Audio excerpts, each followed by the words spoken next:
Mažųjų vaidinimai – tai nauja knyga tėvams ir pradinukų mokytojams, kurie siekia ugdyti vaikų kūrybingumą ir lavinti jų socialinius įgūdžius. Teatro pedagogė Vida Kazragytė knygoje pateikė trumpus scenarijus, pasakaites ir patarimus, kurie suaugusiems padėtų sukurti mažus vaikų pasirodymus.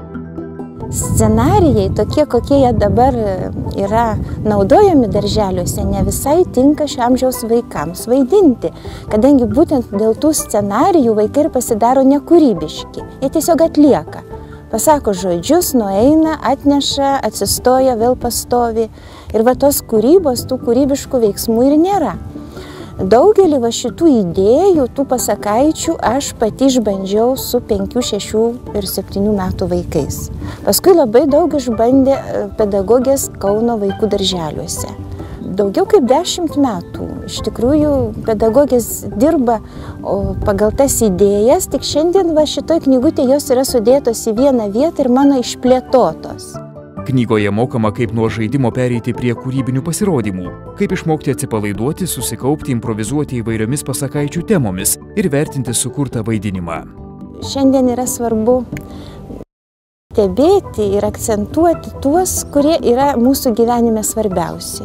O svarbiausi šiandien yra iš tikrųjų bendravimas socialinėse situacijose.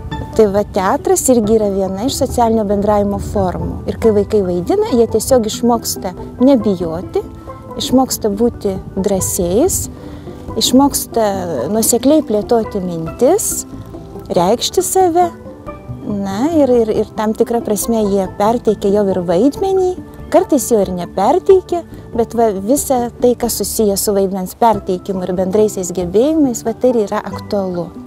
Taigi, ar norint kurti mažųjų vaidinimus, tėveliams reikalingos teatrinės žinios ir ypatingos namų sąlygos? Tikrai ne. Čia tik tai reikia tokio, galbūt, noro kurti kartu su vaikais, noro kartu su jais žaisti, noro kartu su jais būti. Na ir tokio gal pastabumo, jautrumo vaikams, nes reikia pabūti su jais partneriais, kad dar tas buvimas drauge būtų toks įdomesnis, žaismingesnis, tokie, kad ir tėvai, ir mama, ir močiutė pavaidintų dar, ir tą gyvenimą, tą aplinką susikurtų įdomesnį.